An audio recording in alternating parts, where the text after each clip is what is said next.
Hi guys, it's Phil from Sim Racing Bible here for another video. What day is it again? Traco Tuesday! Ah, that's right. Thank you, Jasmine, for reminding me. Yes, absolutely, it's Traco Tuesday, which means it's an opportunity for us to take a look at a track and do a track guide for you. Last week we did Alton Park. If you didn't see that video, go check out on the link somewhere up here. But this week, as a result of the poll that we posted on our video last week, we are doing the wonderful Donington Park. And here we are looking down from above in iRacing, looking down at the circuit. As you can see in front of us here, we've got the Donington Park Grand Prix circuit showing on here. That's the one with the Melbourne loop which goes down to the hairpin at the very bottom down here. We're going to look at both circuits today because there is also the shorter national circuit, which is this one here you can see, just with the shorter national chicane without doing the Melbourne loop section of the track. So we're going to look at both circuits today, and we're going to try and find out how we can go faster around this track and what you need to look out for as you're on track as well. So, starting off with the Grand Prix circuit, we need to identify the corners which are the most important and that have the most impact in terms of lap time. So, instantly straight away we can see there's a couple of hairpins on here. However, what I would say is one of the most important corners on the track here is the double apex at Coppice, because that leads onto this very long back straight down here where you can obviously gain and lose a lot of time on the exit out of there. Other important corners on the track, here, the Melbourne loop, because this section here is uphill. And again, similarly, the Goddard's hairpin because you've got a long straight following it, but also just as important is up here, the old hairpin. Again, this section here is a long sweeping uphill section, so you want to try and carry as much momentum as you can coming through here. Redgate is also an important part of the track because coming down through the Hollywood and the kerb section of the circuit, as it drops away, it's a very, very fast part of the track as well, so you want to maximise speed coming through there. McClain's I haven't highlighted here, partly because the straight in between isn't particularly long. Obviously you still need to make sure that you're quick going through there, but if you prioritise these other corners on the circuit, that's where you're most likely to make the most lap time gains. I could also probably circle the the Fogarty S's down here as well, because that's important as you come down the hill. So basically looking at that, it's all the corners are important. For the Donington National Circuit, the same procedure applies. So once again, we're looking at the Coppice corner here, Redgate and the old hairpin as important corners to look out for. But I would also include on this one the national chicane down here. Not only is it at the end of a very long straight and you've got to get your braking points absolutely spot on, but it also leads on to the start and finish straight down here. So it's a double-edged sword, that one. You've got to make sure you hit that one absolutely right and carry as much speed as you can through there. Okay, so here we are in pit lane at Donington Park. Once again you can see that we're using our Mazda MX5, which is a fantastic school car because it allows you to focus on learning the track and not the car. So let's jump out of pit lane and go check out the track. So make sure you obey the green lights on the end there and don't speed in the pit lane, that's essential. So, first corner coming up here at Redgate. Now you can see the pit lane exits on the left hand side of the track here, but it's quite useful for the braking markers going into turn 1. Most of the time you'll be looking to brake just as these chevrons end on the left hand side here, so this is about where you would normally brake. So braking in a nice straight line, you want to make sure that the car is stable as you come into this corner here. It's a fairly late apex into Redgate, so you want to be aiming for just here after the service road on the right hand side. So this is about where you want to be looking to hit the apex of the corner. And just as you hit there, you want to be unwinding the steering as quickly as you can, running the car out onto the left hand side of the track here on the curb. Now it's very easy to run off onto the grass and the nasty stuff over here, and that's only going to hurt your lap time all the way down the Craner curve, so try and stay off there if you can. Keep it nice and neat and tidy, and you'll be well on your way down the hill. So this is where we start to plunge down quite a steep hill actually. I've driven the circuit in real life and it is really, really steep, and this particular section is quite terrifying actually in any car. The first thing you'll notice as you come up to Craner curves here, there's a curb on the right hand side here. Now you don't actually need to hit this one, so you want to keep the car about mid-track here. The curb you're really aiming for is on the right, just coming up here. Now the track starts to dip away here, so get yourself tucked in nice and tight to this curb on the right hand side. That'll lead you nicely onto the right hand side of the track, ready for the left-hander, which we see up on the left hand here. This track, again, section of track drops away quite quickly on you here, so you want to make sure you tuck yourself in nice and early onto this curb here to carry the speed through the corner. Because it's a fast section of track, it's going to spit you out probably about here, but you want to try and make sure you're mid-track here so you don't have to drag the car all the way back over, because you simply won't have the time at the speeds you're doing. So heading towards the old hairpin now, get yourself over to the left hand side of the track, set yourself up nice and early, braking in a straight line where you can. Most of the time you'll be braking from mid-track, so you'll be coming from here, braking mid-track towards the outside of the circuit here, and then turn in to hit the apex as much as you can. You can take quite a bit of curb here, so you can really attack that one. And again, try not to let the car run too wide on the exit here, because it's very easy to run off onto the grass and the dirt and then sacrifice all that good hard work you've been doing down the crater curves. And it's important to get this one right, because as we see now, we're heading back up the hill. So underneath the Donington Park Bridge, which is no longer there, sadly, but we want to hit this curb on the left hand side here, because you're trying to maximise your speed up the hill. So you want to open out these corners as much as possible, so you're not having as much steering lock on. The less steering lock on you have, the more force you have going forwards and not being scrubbed off by the tyres. So keeping the wheel as straight as possible is always key. So you'll find yourself on the right hand side of the track here. This is where we approach the mcclain section of the circuit. So there's a little curve on the left here. You want to be aiming for that curve, and then as soon as you hit here, you're braking in a straight line in the mid-track kind of attack position for this next corner, which is mcclain's. So once you've finished your braking point, you're looking for your apex point, which is on the right hand side here. It's quite a late apex again here, about there. This is so you can really attack the next section as you get the power down nice and hard and open the corner up, so that you can maximise your momentum all the way up the hill. Now, approaching Coppice Corner, as we said on our initial run through on the aerial view of the circuit, this is one of the most important parts of the circuit. It's also a very, very difficult corner to get right, partly because as you approach the corner, you're on the uphill, but you can't actually see the apex. So you're braking on the curb on the left hand side here, and then all of a sudden you'll be on top of the corner. As you'll see when we're in the car later, sometimes you're actually turning in without even seeing the corner, so you have to try and figure out where you need to turn in. So usually, where the curb ends on the left hand side here, this is about right for where you'd be turning in. So you want to turn in nice and sharply and aggressively, so you're on this curb on the right hand side here. Now we said it was a double apex corner, but as you exit Coppice Corner, you'll be in the mid-track here if you've carried enough speed. And there's a second curb on the right hand side here. Now you don't necessarily need to hit that curb, so you can stay mid-track, which means you're opening that steering up again and carrying as much speed as you can onto this back straight down here. So as we come down the straight, let's speed it up a little bit here. Here we go, we've got the International Exhibition Centre on the left hand side here. Now this is where we would split off, so if you're doing the national circuit, you want to set yourself up on the left hand side of the circuit here, because the chicane goes right to left. But we're on the Grand Prix circuit for this edition, so we're going to be on the right hand side of the circuit. Braking here between the two marker boards on the right hand side, again braking in a straight line. Now although this is quite a tight chicane, you can actually carry quite a lot of speed through here. So if you hit the apex on the left hand side here, you'll be looking straight at the next one, which is the right hander here. But that right hander you can actually keep the power on and take this one completely flat out if you've got the first left hander correct. So very fast chicane really, but you want to make sure you hit it correctly and carry the speed as you can. Now we head down towards the Melbourne loop section, so we're on the Grand Prix loop now. The Melbourne hairpin is actually quite a tricky one to go right, because the braking point is downhill, so you're always going to run on a little bit if you're just that little bit too late on the brakes. So you want to make sure you get your braking done nice and early and get yourself into the corner and set up. So braking is usually about here, just as you kind of crest the little rise in the track and as it drops away. Now the Melbourne hairpin, although it's actually a constant radius corner, the curb itself isn't a constant radius. So you can see as you're looking at the inside here, you can see there's almost an apex that you're looking at there, but that's not the one you want to be aiming at. So as you come down here, you want to turn in reasonably late. You can see the curb flattens out in the middle of the corner. This is really where you want to be aiming for your apex, because that means that you've opened the corner up and you can get on the power nice and early and maximise the run back up the hill again that you just come down.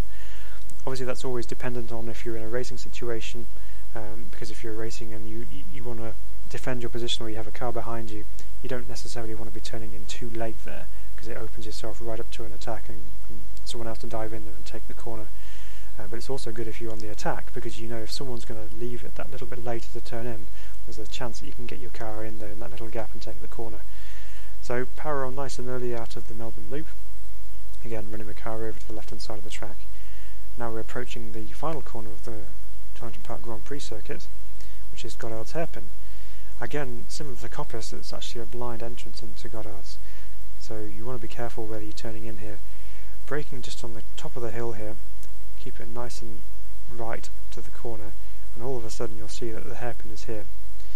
Now it's quite a cambered corner, so again it will suck you around if you get it correct, but if you don't get it correct you'll be off and running really wide, and then you'll lose all your lap time and your speed off the corner. So you can see there's almost a fake apex curve on the inside there. So you want to come around the corner here, tuck it in nice and early, but aim for this corner curb right here so that you're maximising your run all the way through the corner and out onto the start-finish straight. And that's a lap of Donington Park Grand Prix circuit, so let's jump into the car and see how we get on. Okay, so coming to our first lap of Donington Park Grand Prix circuit. Now it's important that when you take your first laps on track that you don't try and go too fast too quickly, so we're just going to take it nice and steady. So our braking point just after that chevron there, spot your apex point as you turn in through here, and here's how you run just that far off onto the curve on the left hand side there. So coming down towards the Craner curve section now, so we miss the first curb, hit the second curb on the right, get the car tucked in nicely on the curve on the left, and then you come out about mid-track, get the car back over to the left hand side, spot your turn-in point, get it in there nice and early to carry as much speed as you can through the corner. Coming out under the bridge, hit the curb on the left there and let the car run wide out to the right. Coming up to mcclain's, aim for the first part here, braking just after there, down a gear, get the car turned in, carry the speed all the way out and up this hill. Now this is Copse Corner, as we saw from the overall. It's a tricky one, so turn in just at the top of the hill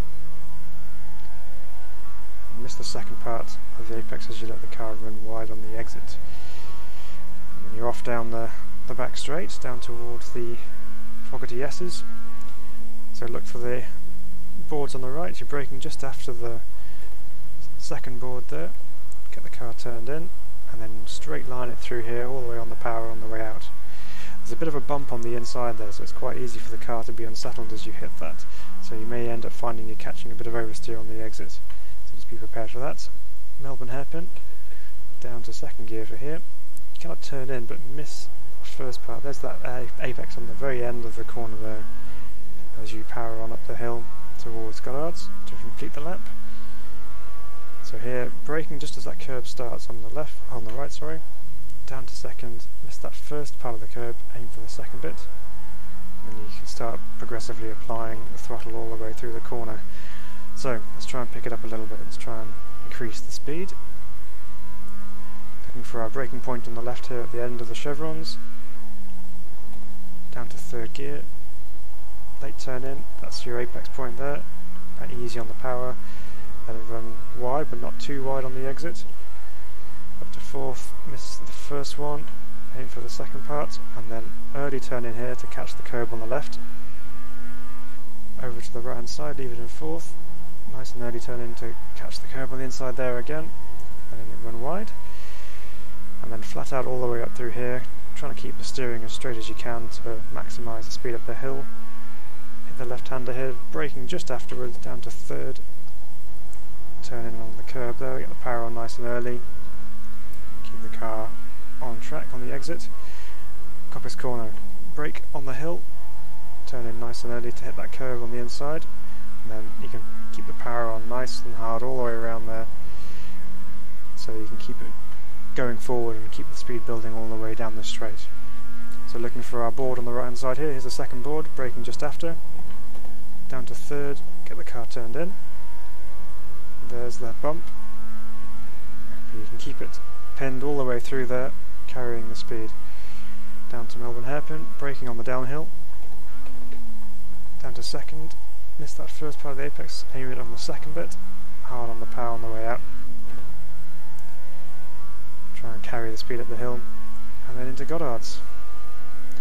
Braking on the curb, down to second, missed the first part of the curb there. Get the second part just about, maybe. Okay, so we got our lap time delta on. You can see there's a massive difference there because we were taking it nice and easy on our first lap, so let's see if we can pick up the pace even more and push the limits a little bit. So braking after our chevrons, down to third, get the car turned in, play with the throttle on the apex, trying to maintain the speed, and we're nicely on our way down the hill. There we go, missing that first curb, line up the second, short shift to fifth just to try and keep it planted through here, down to fourth, get Get the car turned in, a little bit of oversteer on the way in there. That's what happens when you try and snatch the steering wheel just that little bit too hard. Try and be that aggressive turn in. So still in 4th gear up here.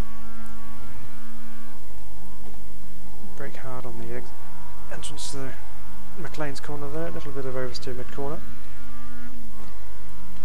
Okay, brake hard, turn in nice and early. The corner is there, you just got to trust it's there. And then you keep the power on all the way on the exit. So we're already a second up on our last lap, so we're picking the pace up nicely. To 5th. Get the car turned in, see how quick that chicane can really be. And when you carry the speed through there, look at the gains on the delta as we go down the hill. Hard on the brakes for the hairpin. A bit too late on the brakes in that time, but we can get on the power nice and early. So we have lost a little bit of time, not a great deal, but you've got to be accurate with your braking point into that hairpin. Goddard's corner is so tricky because you've got to find where the turning point is for you, and it's definitely a very tricky one to go right. So there you go, that's an improvement. 148.4 we're on now.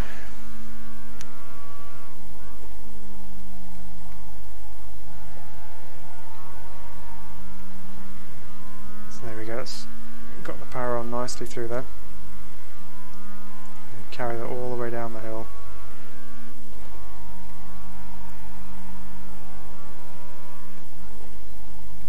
Try not to have the same amount of oversteer on the way in this time. But didn't quite carry as much speed as we would like through there. Let's see if we can brake a little bit later into here.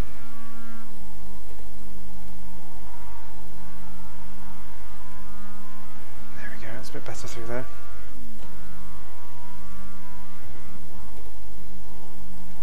So the corner just appears at the last moment.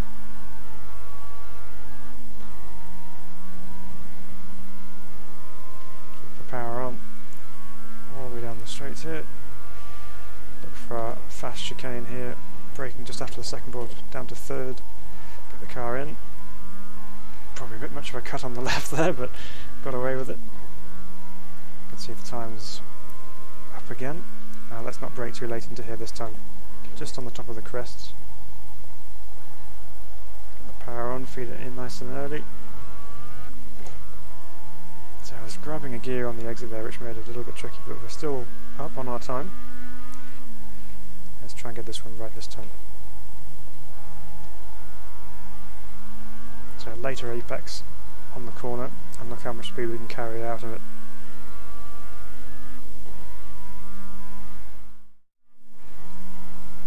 So for the national circuit, Redgate, Cranico's, Old Hairpin, mcclain's, Coppers are all the same. The main difference is down here at the chicane. So you're braking in the same part, but you're on a right-left chicane. So you want to hit the apex on the inside there. There's a little dip halfway through, and then a rise on the exit.